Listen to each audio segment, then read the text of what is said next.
Assalamualaikum warahmatullahi wabarakatuh. Perkenalkan, saya Suci Listiani dengan NIM 2021 11314, mahasiswi Institut Teknologi PLN. Saya akan menjelaskan tentang manajemen teknik dan strategic management dengan strategic implementation global strategy. Yang pertama yaitu ada tujuan dari pembelajaran. Mahasiswa dapat memahami dan menjelaskan maksud bagaimana melakukan implementasi strategi dalam strategi global. Selanjutnya yaitu ada materi bahasannya. Terdapat 6 materi bahasan. Yang pertama ada strategi global, yang kedua memasuki pasar internasional, yang ketiga koordinasi internasional, yang keempat tahapan perkembangan internasional, yang kelima mempekerjakan tenaga secara internasional, dan yang keenam penilaian kinerja. 1. Strategi global. Whelan et al. 2018-282 menjelaskan bahwa strategi global adalah jumlah total aktivitas yang dilakukan organisasi untuk bersaing di pasar di luar negeri dan seringkali juga disebut sebagai globalisasi. Strategi global dianggap cukup kompleks dalam penerapannya karena berbagai masalah yang akan dihadapi seperti politik, ekonomi, hukum, sosial, budaya, dan lainnya yang sangat berbeda dengan pasar domestik sebuah perusahaan. Strategi global akan berhadapan dengan banyak kompetisi yang ekstrim karena struktur industri yang berbeda di sebuah negara. Terdapat 4 strategi perusahaan global. Yang pertama, orientasi etnosentris atau ethnocentris orientation, yaitu perusahaan percaya bahwa nilai dari prioritas perusahaan induk yang akan menentukan pengambilan keputusan strategis untuk semua kantor operasionalnya di luar negeri.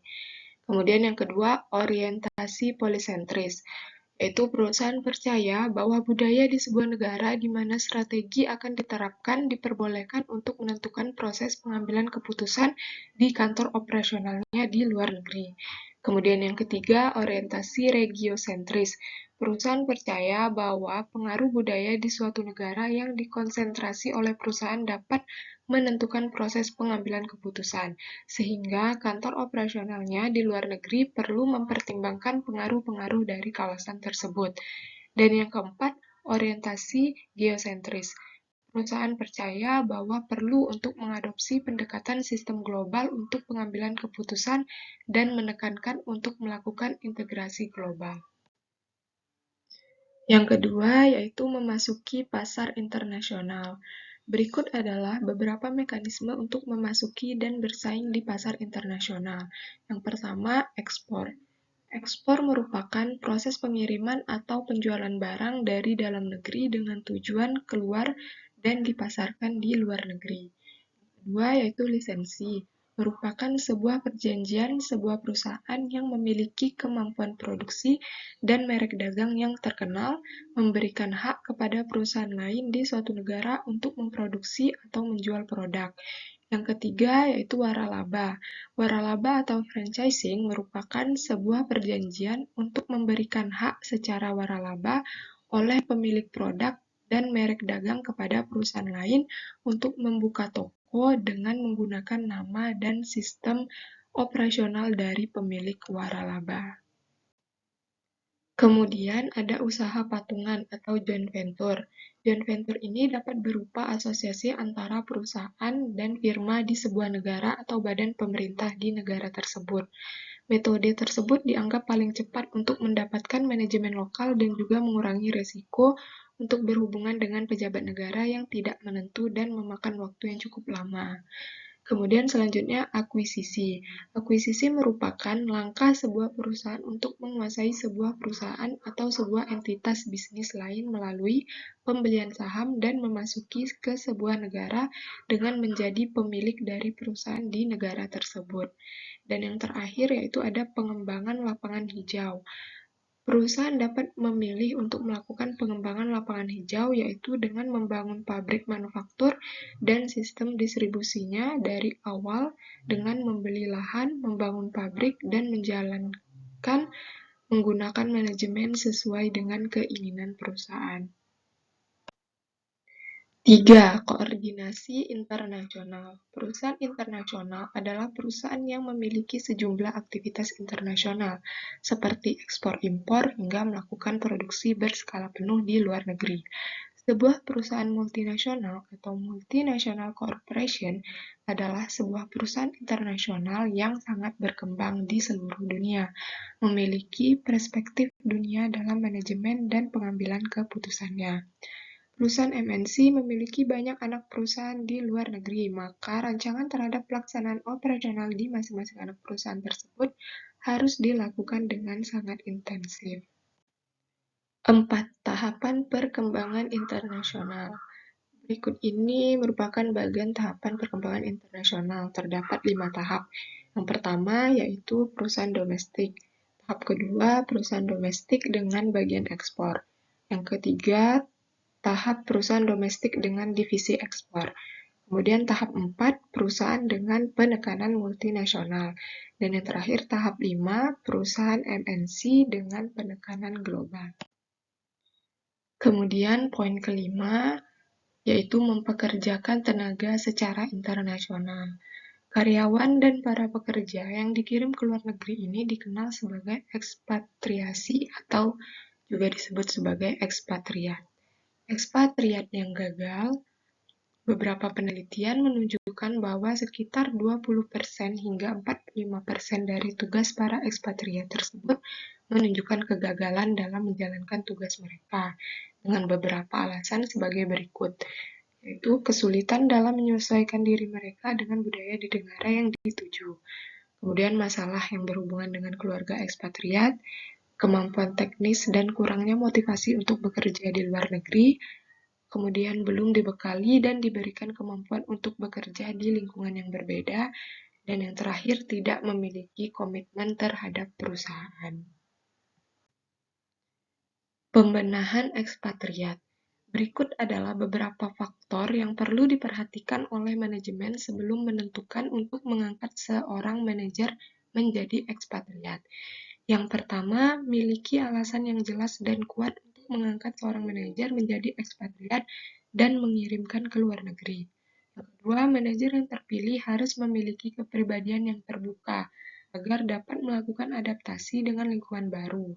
Kemudian, manajer yang terpilih harus dapat berkomitmen dan bertanggung jawab untuk menyelesaikan tugas-tugas yang diberikan. Kemudian, menunjuk sponsor atau mentor yang tepat dan memiliki kemampuan untuk mendidik manajer tersebut untuk menghadapi penugasan baru. Selanjutnya, memiliki sarana untuk menjaga komunikasi yang sangat terbuka dan sering selama penugasan manajer tersebut di luar negeri.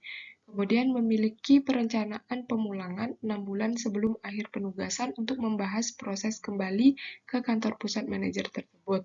Harus menguraikan keterampilan, kualifikasi, dan wawasan terbaik yang diperoleh selama penugasan. Dan yang terakhir, membuat pelatihan untuk membagi pengalaman dan pelajaran yang diperoleh selama di luar negeri agar para manajer akan ditugaskan mampu menerima dan memiliki pemahaman untuk menghadapi pada saat mereka ditugaskan. Penggunaan manajer lokal. Perusahaan MNC tidak harus menyediakan dan mengirim manajer dari negaranya dan menempatkan mereka ke luar negeri menjadi ekspatriat.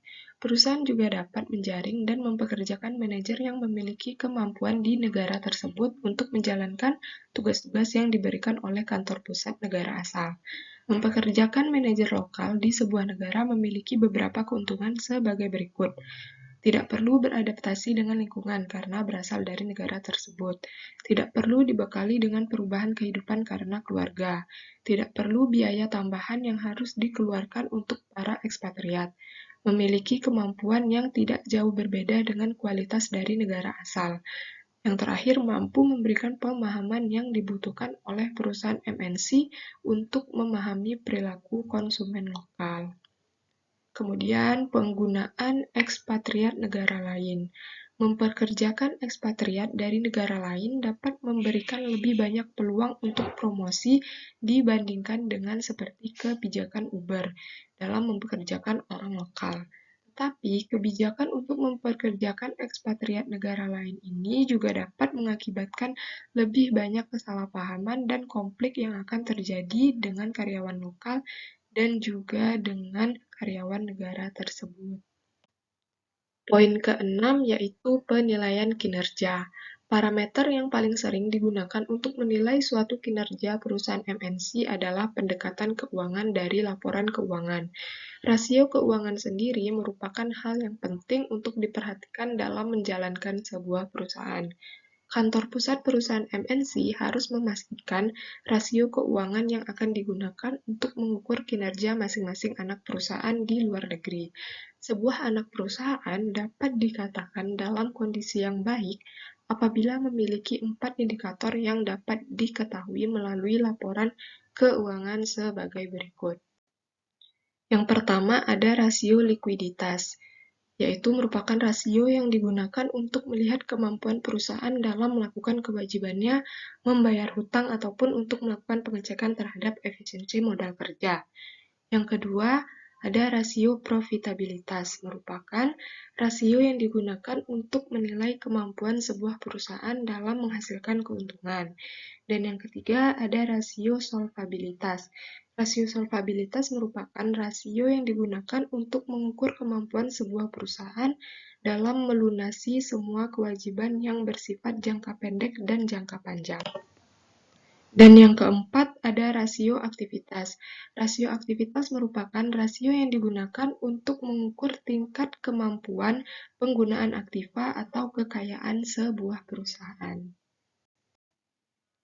Selain penilaian rasio keuangan seperti yang sudah dipaparkan sebelumnya, masih terdapat beberapa faktor penting yang akan digunakan dalam penilaian kinerja sebuah anak perusahaan, yaitu yang pertama, efektivitas dan efisiensi bekerja, kemudian kekuasaan dan wewenang dari para manajer, kemudian kepatuhan terhadap hukum dan peraturan yang berlaku di negara di mana anak perusahaan MNC beroperasi. Dan yang terakhir, inisiatif untuk bertanggung jawab terhadap lingkungan setempat di mana anak perusahaan beroperasi. Sekian yang dapat saya jelaskan terkait teori manajemen strategik. Lebih dan kurangnya saya ucapkan terima kasih. Wabillahi taufik walhidayah. Wassalamualaikum warahmatullahi wabarakatuh.